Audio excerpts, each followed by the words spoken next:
नमस्कार दोस्तों, आज डेट है 4 मार्च 2022। स्वागत है आपका दैनिक जागरण के न्यूज़ डिस्कशन में। फ्रेंड, आज थोड़ा सा हेल्थ के कारण से थोड़ा सा मैं ज़्यादा लाउडली नहीं बोल पाऊँगा और डिस्कशन को भी मैं आज लंबा नहीं ले पाऊँगा क्योंकि थोड़ी सी हेल्थ की प्रॉब्लम है आज, राइट। लेकिन हम कंटिन्यू रखने का कोशिश किया कि आपको न्यूज़पेपर का कंटिन्यू चला जाता रहे। तो आज हम ज़्यादातर बताएंगे कि कौन कौन सा इंपॉर्टेंट जो न्यूज़ है जो थोड़ा सा आज आपको भी एफर्ट लगाना पड़ेगा, ठीक है, उसको कवर करने के लिए। देखते हैं कौन कौन सा आर्टिकल है इंपॉर्टेंट। देखिए, फर्स्ट जो आर्टिकल है वो आर्टिकल में क्या है कि संसदीय सहाय जो सलाहकार समिति है उसकी बैठक हुई थी कल। और ये जो सलाहकार समिति होते हैं ना, ये बड़े होती है, मतलब इसमें विपक्ष के भी लोग होते हैं, विपक्ष के भी नेता होते हैं और सरकार के भी लोग होते हैं, ठीक है, सरकार के भी नेता हैं। इनके बीच में बैठक हुई। बैठक से ये चीज़ें निकला कि भारत का जो रूस के यूएसए भारत का जो रूस और यूक्रेन पे जो उनका जो स्टैंड है, मतलब जो स्थिति बना के रखी है, उसमें विपक्ष भी उनका साथ है। तो यही कहना था और सारे लीडर का यही कहना था कि हम जो स्टैंड ले रहे हैं वो सही है। हम भारत में आपस में कर सकते हैं विरोध, लेकिन हम जब विश्व की मामला आता है ना, तो हम सब एक साथ हैं। तो ये अच्छी खबर है क्योंकि जब आप देखिए, शशि थरूर ने बोला कि विदेशी नीति सही, प्रधानमंत्री को धन्यवाद। मतलब कि विदेश का जो हमारा नीति है वो सही है और जो प्रधानमंत्री जी है जो यूक्रेन से लोगों को वापस ला रहे हैं उनके लिए भी चीज़ें सही है। रूस के खिलाफ वोटिंग नहीं करने का फैसला सही। राहुल गांधी का कहना था कि रूस के खिलाफ में यदि वोटिंग आपने नहीं किया, ये सही चीज़ें था। तो कहीं ना कहीं हम ये चीज़ें देख रहे हैं कि हम देश के अंदर तो पक्ष और विपक्ष में रहते हैं, लेकिन जब विश्व की बात आती है ना, दूसरे देशों की बात आती है, तो हम सभी एक साथ रहते हैं। तो ये सही चीज़ है। आपको क्या है कि ये जो संसदीय सलाहकार समिति है, इनके बारे में थोड़ी सी देखने की ज़रूरत है और डिटेल में नहीं, उतना भी नहीं है।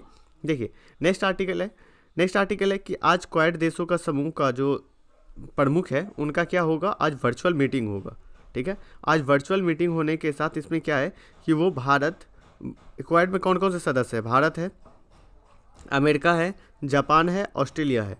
इन समूह का जो प्रमुख है कि ये हिंद महाक्षेत्र में सहयोग के लिए ये बना गया था। किस क्षेत्र में? हिंद प्रशांत क्षेत्र में ये सहयोग के लिए इसके लिए बनाया गया था, ठीक है। तो ये बात करेंगे अभी यूक्रेन के मुद्दे पे भी इनका बातचीत चलेगा और चीन के लोग की जो चेतावनी है, चीन के लेके भी चेतावनी, चीज़ें टैकल करने की बात की जाएगी, राइट। चलिए नेक्स्ट आर्टिकल देखते हैं। नेक्स्ट आर्टिकल इस पेज में है कि दिल्ली के अंदर जो कानून बना था एलजी को लेके कानून बना था, उसमें क्या था कि उपराज्यपाल को ज़्यादा शक्ति दे दिया गया था। तो उससे संबंधित जो आर्टिकल है, उससे संबंधित जो कानून है, उसको क्या किया गया है, अब सुप्रीम कोर्ट में इसको मतलब कि मामला लेके गया है, चुनौती दी गई है, ठीक है। अब सरकार के द्वारा क्या सुप्रीम कोर्ट के द्वारा टिप्पणी आती है वो चीज़ें हम देखेंगे। ये जो कानून था कि दिल्ली के अंदर एलजी मतलब कि उपराज्यपाल को ज़्यादा से ज़्यादा शक्ति देने की बात की गई थी, ओके। तो थोड़ा सा ये कानून देख लेंगे, ये संशोधन कानून है क्या। एक्चुअली आज हेल्थ प्रॉब्लम है तो इसलिए हम उतना डिस्कस नहीं कर पा रहे हैं। फिर कल से आई होप कि ठीक हो जाए, तो कल से चलेगा अपना वही डीप वाला डिस्कशन। नेक्स्ट आर्टिकल देखते हैं। नेक्स्ट आर्टिकल किस पेज में है? इस पेज के अंदर नहीं है, इस पेज के अंदर है। कल भी हमने एक्चुअली बात डिस्कस किया था कि जो कचरा जो है उसको ख़त्म करने के लिए जो ब्रांड है, जैसे मान लीजिए कि आईफोन एक ब्रांड है। अब ये आईफोन का यदि कचरा है तो आईफोन का काम है कि इसको हम क्या करें, डिस्ट्रॉय करें, ठीक है। इसको ख़त्म करने का, रिसाइकल करने का ये जो काम है कौन का संभालेगी? ये संभालेगी वो ब्रांड। अब जब ये संभालने का काम उस ब्रांड को दिया गया है तो ब्रांड अब क्या करेगा, इस संभालने के लिए उद्योग खुलेगा। मतलब कि इससे क्या होगा कि रोज़गार को क्या होगा, साधेगी, मतलब रोज़गार बढ़ने की चांस बताई जा रही है कि रोज़गार इसमें के दौरान बढ़ सकता है। चलिए नेक्स्ट आर्टिकल देखते हैं। नेक्स्ट आर्टिकल इस पेज में नहीं है, इस पेज के अंदर भी नहीं है, यूक्रेन इशू ही है, तो हमें यूक्रेन इशू उतना देखना नहीं है। अब भारतीय को वापस लाया जा रहा है तो उसी से संबंधित था। ये एक इम्पोर्टेंट आर्टिकल था कि मानव सभ्यता की परख, ठीक है, का समय। देखो एक्चुअली क्या है ना, हम यदि आपको बता देते हैं, ठीक है, और आप एक एडिटोरियल नहीं पढ़ोगे, आप कोशिश करो कि हर एक दिन आपको एक एडिटोरियल पढ़ना है खुद से। यदि जब आप इस एडिटोरियल को पढ़ेंगे तो आपकी क्लियरिटी बढ़ेगी। और आप जो सीसेट जाते हो ना, सीसेट से जो हमें समस्या होती है ना, उसमें कंप्रीहेंशन होता है। कंप्रीहेंशन कुछ नहीं होता, ऊपर में चीज़ें लिखा रहता है, नीचे में उसका आंसर देना होता है, ओके। तो आप इस चीज़ों को डेवलप करने के लिए आपको हर रोज़ एक एक आर्टिकल पढ़ना पड़ेगा एडिटोरियल का। जब एक एक आर्टिकल आप एडिटोरियल का पढ़ेंगे तो आपकी अंडरस्टैंडिंग डेवलप हो जाएगी, राइट। तो इसमें बात की जा रही है कि संयुक्त राष्ट्र में सुधार की ज़रूरत है, उसी के लेके बात की गई थी, ठीक है, क्योंकि ये रूस वाला जो मामला था उससे संबंधित था। तो ये आर्टिकल आप देखेंगे वही रूस यूक्रेन वाला है, तो इसलिए हम उतना डीप में नहीं जा रहे हैं, ठीक है, लेकिन आपका एक वर्क होता है, आप इसमें एक एंगल से देख लेंगे। नेक्स्ट आर्टिकल देखते हैं।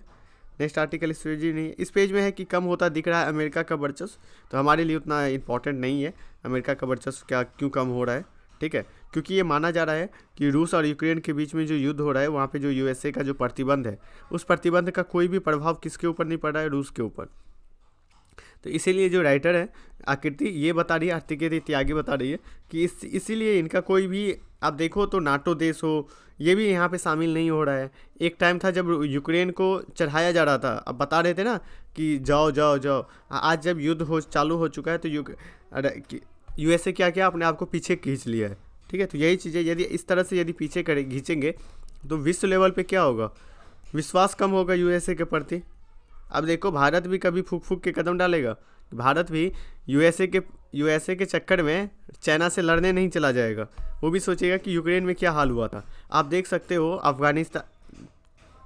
अफ़गानिस्तान के अंदर यूएसए बाहर आ रही थी, तालिबान के उतना ही स्पीड में बढ़ावा हो रहा था और लोग वहाँ पे बिलख रहे थे, गुहार लगा रहे थे, लेकिन यूएसए ने एक बार मूड बनाया निकलने का तो उसने निकल लिया। तो इससे क्या होता है कि आपको विश्व लेवल पे ना आपकी छवि खराब होती है, राइट। तो ये सारी चीज़ें इंपॉर्टेंट था इसके अंदर। नेक्स्ट आर्टिकल देखते हैं। नेक्स्ट आर्टिकल इस पेज में भी नहीं है, इस पेज के अंदर भी नहीं है, इस पेज के अंदर है। कल मैंने फिर से बात किया था मेक इन इंडिया से संबंधित। प्रधानमंत्री जी का, मोदी जी का कहना है कि भारत जो है वो भारत एक बाज़ार बन के रह चुका है, राइट। हम बाज़ार बन के रह चुके हैं, लेकिन बाज़ार बन के रहने में हमें फ़ायदा नहीं है, क्योंकि जो व्यापारी यहाँ पे व्यापार करने आएगा वो अपना सामान बेच के जाएगा, उसको लाभ होगा। हमें क्या लाभ हुआ, हम तो एक व्यापार हो गए ना, हम तो एक बाज़ार है, तो बाज़ार में उतनी हमें लाभ नहीं है। इसलिए हमें खुद अपनी चीज़ें, अपनी ज़रूरत की चीज़ें हमें खुद बनाना पड़ेगा और हमें अपने कारीगरों को, अपने लोकल व्यक्तियों को, लोकल फॉर वोकल, ठीक है, लोकल व्यक्तियों को क्या करना पड़ेगा, रोज़गार देना पड़ेगा। तब जाके हम एक्चुअली सही मायने में रोज़गार का मतलब समझ पाएंगे, राइट, और अपना बाज़ार का क्या कर पाएंगे, लाभ उठा पाएंगे। तो सरकार के द्वारा, मोदी जी के द्वारा मेक इन इंडिया संबंधित चीज़ें बात की गई थी। तो मेक इन इंडिया को कल हमने डिटेल से डिस्कस किया था, इसके लेके मेंस में क्वेश्चन भी दिया था।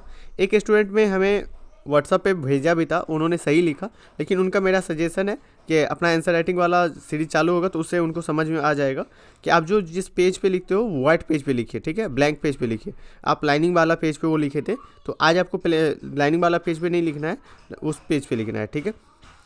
तो नेक्स्ट आर्टिकल देखते हैं। नेक्स्ट आर्टिकल इस पेज में नहीं है, नेक्स्ट आर्टिकल इस पेज में भारत और सिंधु आयोग के बारे में है, ठीक है। सिंधु आयोग के बारे में ये है कि सिंधु प्लस उनके जो 5 सहायक नदी है उनके लेके जल के लेके समझौता जो हुआ था उससे संबंधित है।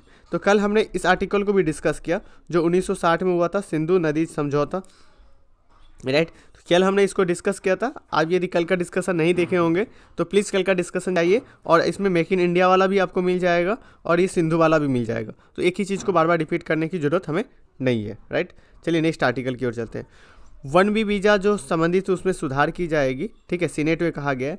1B वीज़ा जो है ना, ये यूएसए के द्वारा जारी किया जाता है। ये उच्च शिक्षा प्राप्त करने के लिए नागरिकों को और कंपनियों को बेहतर अवसर प्रदान करने के लिए चीज़ें दिया जाता है, राइट। तो इससे संबंधित था और इसके अंदर और कोई इंपॉर्टेंट आर्टिकल नहीं था, ठीक है। नीचे देखते हैं, नीचे भी इंपॉर्टेंट आर्टिकल नहीं है। तो इतना इंपॉर्टेंट आर्टिकल है, इस आर्टिकल को आप कर लीजिएगा। आज हेल्थ सही नहीं होने की वजह से हमने डिटेल में डिस्कस नहीं किया, इसके लिए सॉरी।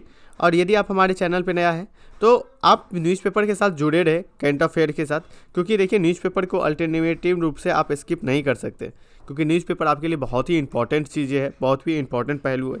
तो इसको करते रहे, और न्यूज़पेपर से रातों रात आप नहीं सीख पाओगे। आप जब कंटिन्यू 2 महीना, 3 महीना, 4 महीना पढ़ोगे ना न्यूज़पेपर, तब जाके आपको इम्प्रूवमेंट दिखेगा। हम क्या करते हैं, 1 दिन पढ़ते हैं, 2 दिन पढ़ते हैं, 3 दिन गायब करते हैं। तो इस तरह से यदि आप पढ़ते हैं तो आप पहला ही दिन मत पढ़िए, क्योंकि इससे तो समय बच जाएगी ना आपकी। तो इसीलिए कोशिश करें कि न्यूज़पेपर को कंटिन्यू रहे आपकी डेली रूटीन में। जैसे आपकी खाना है ना, चाय पीना आपका डेली रूटीन है, उसी तरह से न्यूज़पेपर आपका डेली रूटीन होना चाहिए। तब जाके आप यूपीएससी में एक प्रतिद्वंदी बन पाओगे, एक मतलब कि फाइटिंग वाला बन पाओगे। ऐसे आपने बहुत सारे टॉपर को देखोगे, वो बताएंगे कि न्यूज़पेपर ज़रूरी नहीं है, ये नहीं, अरे उनके केस में ज़रूरी नहीं है, ठीक है। आप देखो आपकी क्या नीड है। हम क्या करते हैं ना, कॉपी करने के चक्कर में चले जाते हैं। प्लीज़ कॉपी मत करिए, अपनी स्ट्रेंथ देखिए, अपनी वीकनेस देखिए, उसके ऊपर काम करिए, ठीक है। तो आज के डिस्कशन में इतना ही। Thank you so much.